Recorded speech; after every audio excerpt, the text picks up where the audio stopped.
अस्सलाम वालेकुम स्टूडेंट्स। आज हमने जनरल साइंस क्लास 7 के चैप्टर नंबर 3 और 4 के जो है एमसीक्यूज़ देखने हैं। तो पहले भी हमारे जो चैप्टर नंबर 3 के एमसीक्यूज़ हैं उनमें पहला एमसीक्यूज़ है pigment in the skin that protects harmful effect of sunlights. कि सनलाइट का जो हार्मफुल इफेक्ट है कौन सा पिगमेंट उससे हमें बचाता है। पहला है मेलानिन, हीमोग्लोबिन, लिम्फोसाइट और लाइसोजाइम। तो मेलानिन हमारा जो स्किन के अंदर एक डार्क पिगमेंट होता है जो हमें प्रोटेक्ट करता है हार्मफुल इफेक्ट ऑफ सनलाइट से या अल्ट्रा वायलेट रेज से। तो पहला जो है, पहला ए ऑप्शन है मेलानिन। दूसरा क्वेश्चन है hydrochloric acid is found in. Hydrochloric acid कहाँ पे होता है? हाइड्रोक्लोरिक एसिड हमारे जिस्म के अंदर जो है गैस्ट्रिक जूस के अंदर होता है, स्टोमिक के अंदर। तो इसका जो है बी वाला ऑप्शन ठीक होगा, गैस्ट्रिक जूस।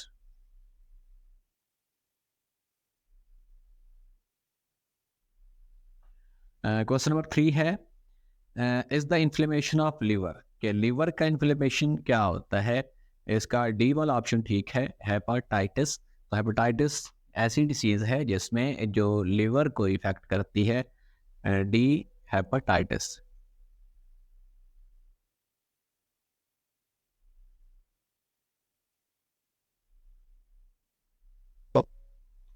क्वेश्चन नंबर 4 है billions of new blood cells are produce daily. के बिलियंस की तादाद में जो है न्यू ब्लड सेल्स बनते हैं, और वो कहाँ पे बनते हैं? हमारे जिस्म के अंदर, हार्ट के अंदर, लिवर के अंदर, स्प्लीन के अंदर या बोन मैरो के अंदर। तो बोन मैरो जो हड्डियों के अंदर जो बोन मैरो होता है उसके अंदर हमारे जिस्म के जो है न्यू सेल्स बनते हैं। तो इसका जो है डी वाला ऑप्शन ठीक होगा, बोन मैरो।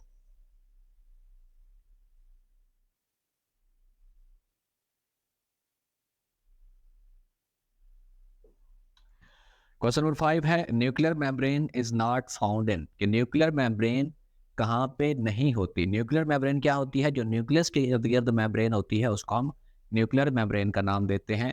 तो न्यूक्लियर मेम्ब्रेन बैक्टीरियल सेल्स के अंदर नहीं होती, इसलिए हम उसको क्या कहते हैं? प्रोकैरियोट। और ऐसे ऑर्गेनिज्म जिनके अंदर न्यूक्लियर मेम्ब्रेन होती है उनको हम यूकैरियोट का नाम देते हैं। बाकी तीनों यूकैरियोट्स हैं। और जो है सी वाला ऑप्शन बैक्टीरियल सेल, ये जो है ये प्रोकैरियोट होता है।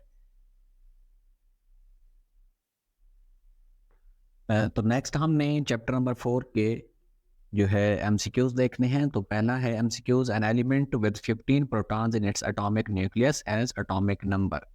कि एक ऐसा एलिमेंट जिसमें प्रोटॉन्स 15 है तो उसका एटॉमिक नंबर क्या होगा? तो हम एटॉमिक नंबर को Z से ज़ाहिर करते हैं। जितने भी जो है एटम के अंदर प्रोटॉन्स होते हैं उसी को हम एटॉमिक नंबर का नाम देते हैं। तो इसका मतलब है अगर 15 ही प्रोटॉन्स हैं तो उसका एटॉमिक नंबर भी क्या होगा? 15 होगा। तो सी वाला ऑप्शन इसका ठीक होगा, 15। पहला जो क्वेश्चन है।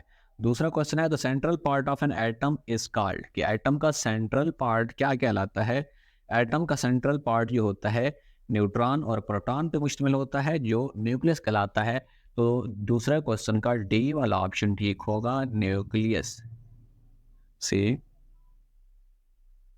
न्यूक्लियस। तो क्वेश्चन नंबर 3 है letter K is use to express the shells around the nucleus of an atom. के जो है किस शेल को रिप्रेजेंट करता है? के पहला शेल होता है तो वो फर्स्ट शेल को रिप्रेजेंट करता है। उसके बाद है एल शेल होता है वो सेकंड के लिए, एम थर्ड के लिए और एन फोर्थ के लिए। तो इस तरह से हम इसकी जो है रिप्रेजेंटेशन करते हैं। तो जो है तीसरा क्वेश्चन है इसका ए वाला ऑप्शन ठीक होगा, फर्स्ट शेल को के रिप्रेजेंट करता है। क्वेश्चन नंबर 4 है the total number of electrons which M shell can accommodate.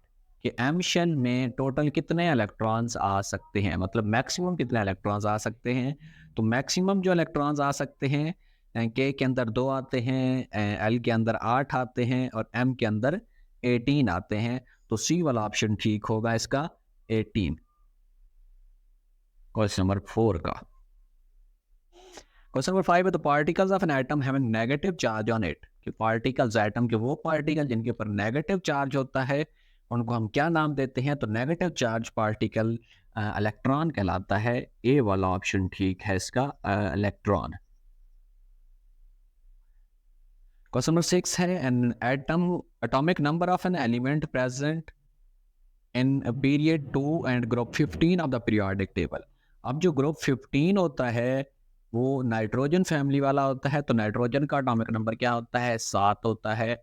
तो पहला एलिमेंट जो है ग्रुप 15 का वो 7 वाला है, और ग्रुप 2 के पीरियड 2 के अंदर आता है, तो 6 का डी वाला ऑप्शन होगा 7 कि इसका जो है एटॉमिक नंबर क्या होगा? ऐसा एलिमेंट जिसका पीरियड 2 है और ग्रुप 15 है, तो उसका जो है एटॉमिक नंबर होगा 7। आगे है question number 7, how many periods are there in the periodic table? कि पीरियोडिक टेबल के अंदर जो इस तरह की जो लाइंस लगी हुई हैं, जिसको हम कहते हैं हॉरिजॉन्टल लाइंस, वो कितनी होती हैं? वो 7 होती हैं, तो इसका सी वाला ऑप्शन होगा 7। क्वेश्चन नंबर 8 है, formula showing maximum number of electrons in the shell. Shells के अंदर हम मैक्सिमम नंबर ऑफ इलेक्ट्रॉन्स को किस तरह से कैलकुलेट करते हैं? अगर हमारे पास एक हम कहते हैं कि फर्स्ट शेल है, तो हम उसको किस तरह से देखेंगे कि इसमें ज़्यादा से ज़्यादा कितने इलेक्ट्रॉन्स आ सकते हैं? तो हमारे पास जो फार्मूला होता है 2n² वाला, बी ऑप्शन वाला, तो इसकी मदद से हम देखते हैं कि अगर हमारे पास पहला है, दूसरा है, तीसरा है, जो भी शेल्स है, तो उसको हम जो है उनकी वैल्यूज़ एन के अंदर पुट करते हैं, तो हमारे पास जो आंसर आता है वो कहते हैं कि इसमें इतने मैक्सिमम इलेक्ट्रॉन्स आ सकते हैं। तो इसके बाद क्वेश्चन नंबर 9 है, the mass of an atom is almost due to the. कि एटम का मास किस वजह से होता है, मतलब कौन सी चीज़ है जिसकी वजह से एटम का मास होता है? तो एटॉमिक मास जो होता है न्यूट्रॉन और जो है प्रोटॉन्स की वजह से मोस्टली होता है, क्योंकि जो है इलेक्ट्रॉन से न्यूट्रॉन और प्रोटॉन का जो मास होता है वो 1840 टाइम्स ऑलमोस्ट होता है ग्रेटर। तो न्यूक्लियस जो है, न्यूक्लियस का जो है बहुत ही ज़्यादा मास होता है, तो उसी को हम कहते हैं कि ये एटॉमिक मास है। तो डी वाला ऑप्शन है न्यूक्लियस। तो हमारे पास क्वेश्चन नंबर 10 है, the particles of an element having different mass number. कि एलिमेंट जो है, ऐसे एलिमेंट जिनका एटॉमिक नंबर तो सेम हो लेकिन मास नंबर डिफरेंट हो, तो हम उनको क्या नाम देते हैं? एसोटॉप्स को नाम देते हैं। जिस तरह हमारे पास हाइड्रोजन के एसोटॉप्स होते हैं, प्रोटियम, ड्यूट्रियम, ट्रिटियम, तो इस तरह से हम जो है मुख्तलिफ नाम देते हैं एसोटॉप्स को। तो डी ऑप्शन ठीक होगा, एसोटॉप्स। तो ये हमारे जो है क्वेश्चन नंबर 3 और 4 के एमसीक्यूज थे। अगर आपको जो है हमारी वीडियो पसंद आई है तो वीडियो को लाइक करें और चैनल को सब्सक्राइब करें, और नेक्स्ट वीडियोस भी हम इसी तरह बनाते रहेंगे। तो आप जो है नेक्स्ट वीडियोस भी जो प्लेलिस्ट के अंदर देख सकते हैं।